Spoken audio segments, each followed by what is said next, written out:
Halo semuanya, perkenalkan nama saya Francisca. Saya dari program studi Antropologi Sosial dengan NIM E1121231016. Dengan ini, tugas video ini adalah untuk mata kuliah Antropologi Gerakan Sosial memenuhi tugas UAS yang diampu oleh dosen Dwi Surti Julida SOSM. Bagaimana media digital di zaman sekarang mengubah cara masyarakat melakukan gerakan sosial? Dengan pendekatan teori gerakan sosial baru yang dicetus oleh Alberto Melusi, menjelaskan bahwa gerakan sosial itu bukan cuman aksi massa, gerakan atau perjuangan politik. Bukan hanya itu, tetapi ada hal lain yang terkait dengan proses sosial dalam kehidupan masyarakat. Nah, proses sosial inilah yang penting menurut Alberto Melusi. Jadi di masa sekarang adalah proses sosialnya adalah di media digital. Nah, itu yang akan mengubah masyarakat cara melakukan gerakan sosial dengan pendekatan teori gerakan baru tadi yang mengatakan bahwa gerakan sosial baru itu menawarkan sebuah identitas dan mengubah pendapat publik. Nah, identitas yang ditawarkan ini seperti bagaimana mereka melakukan gerakan sosial di media digital, menyampaikan segala isu atau menyampaikan segala hak-hak itu terkait dengan bagaimana pengguna media digital disampaikan, disebarkan informasinya yang membentuk identitas bagaimana gerakan sosial itu berada. Inilah salah satu proses sosial yang terjadi dalam pendapat Alberto Melusi. Untuk nomor 2, mengapa masyarakat melakukan aksi penolakan dan aksi sosial? Dalam pendekatan teori resistensi menurut James Cheswood menjelaskan bahwa terjadinya sebuah perlawanan itu karena adanya pelanggaran moral yang telah ditetapkan. Contohnya dalam penjelasan James Cheswood adalah seorang petani melakukan perlawanan ketika mereka mengalami pelanggaran moral yang telah ditetapkan antara pemilik dan si petani. Contohnya adalah harga sewa lahan tanah yang tiba-tiba naik.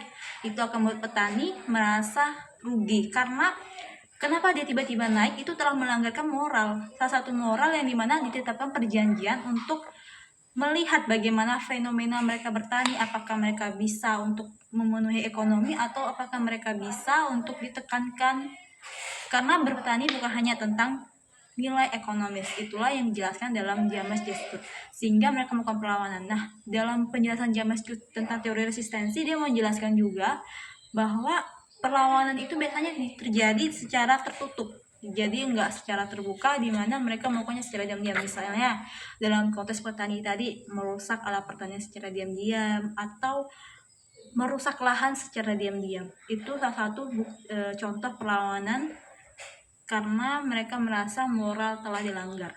Begitulah yang terjadi di masa sekarang. Kenapa banyak masyarakat berani melakukan aksi penolakan? Ya karena ada moral-moral yang telah ditetapkan itu dilanggar. Mengapa sebagian gerakan sosial sulit bertahan secara jangka panjang? Pertama, yang membuat gerakan sosial itu sulit bertahan secara jangka panjang adalah kurangnya perlindungan dan dukungan secara jangka panjang juga. Karena perlindungan dan dukungan itu sangat penting untuk sebagai pendukung atau opini agar mendorong gerakan sosial itu naik dan diarahkan.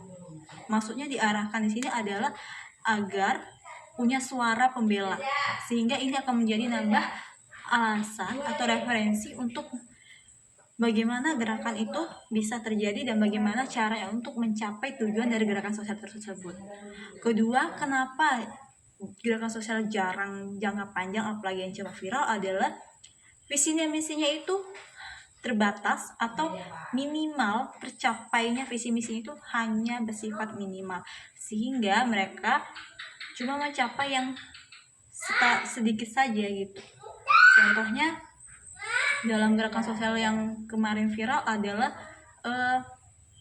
cuma menyebutkan nama-nama DPR yang terlibat, hanya itu visi dan misinya disebutkan dan dikasih tahu identitasnya, segala halnya cuma sampai di situ. Setelah itu beritanya hilang dan bubar. Seperti itu. Kemudian, apakah media sosial dapat memperkuat gerakan sosial atau malah memperlemahkan gerakan sosial. Pertama, media dapat memperkuatkan gerakan sosial jika informasi yang diberikan itu secara tepat, karena identitas yang dibuat di secara media itu terstruktur sehingga membentuk sebuah identitas yang memudahkan gerakan sosial itu terjadi dan diproses secara digital, sehingga diketahui banyak orang tentang informasinya, sehingga penyebaran informasinya bisa cepat karena media digital sekarang itu prosesnya sangat cepat.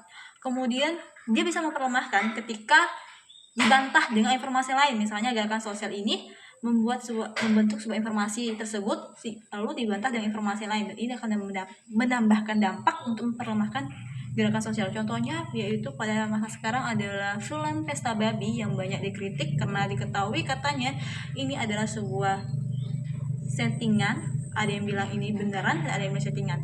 Ini merupakan salah satu dua argumen yang tabrakan yang mengatakan ini settingan dan mengatakan ini tidak settingan.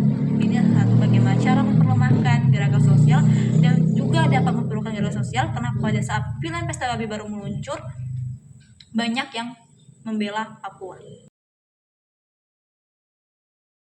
Apakah aktivisme di media digital dapat menambah atau membentuk gerakan sosial yang nyata? Kita melakukan pendekatan dengan gerakan sosial kontemporer atau gerakan sosial baru yang dicetus oleh Alberto Melusi, yang menjelaskan bahwa gerakan sosial itu bukan hanya aksi massa atau gerakan politik lainnya, tetapi gerakan sosial ini terjadi karena sebuah proses sosial. Nah, di masa sekarang proses sosial itu terjadi di media digital, maka wajar saja jika ada anak muda yang aktif bersuara di media digital dan melakukan aktivisme digital ini. Ini juga termasuk dalam bentuk gerakan sosial nyata karena sesuai dengan kenyataan dalam proses sosial yang diangkat, lalu menggunakan media digital sebagai penyampaian informasi dan penyaluran informasi. Ini adalah salah satu bentuk gerakan sosial yang nyata dan sesuai dengan pendapat Alberto Melusi.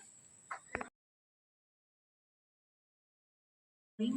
Bagaimana bentuk-bentuk gerakan sosial kecil ini dapat mempengaruhi perubahan sosial dalam kehidupan masyarakat.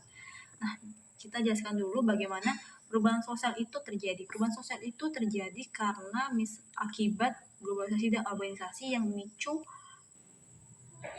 demonstrasi atau meminta hak dan keadilan. Itu salah satu terjadinya perubahan sosial. Nah, menurut Arjo Apadurai, teknologi dapat membantu pembentukan perubahan sosial karena teknologi adalah satu alat cepat yang memudahkan penyebaran informasi. Oleh sebab itu, ini sangat berpengaruh bagaimana gerakan sosial kecil itu dapat mempengaruhi perubahan sosial. Kenapa?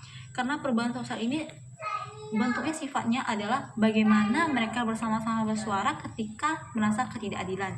Contoh, ada aksi Kamisan di Jakarta yang sering dilakukan pada hari Kamis, ya kan? Nah, itu adalah salah satu bentuk gerakan sosial kecil karena masih ruang lingkup daerah tersebut dan masih belum menyeluruh ke wilayah Indonesia. Ini juga merupakan salah satu bagaimana mereka melakukan gerakan sosial kecil yang membentuk sebuah perubahan sosial. Kenapa?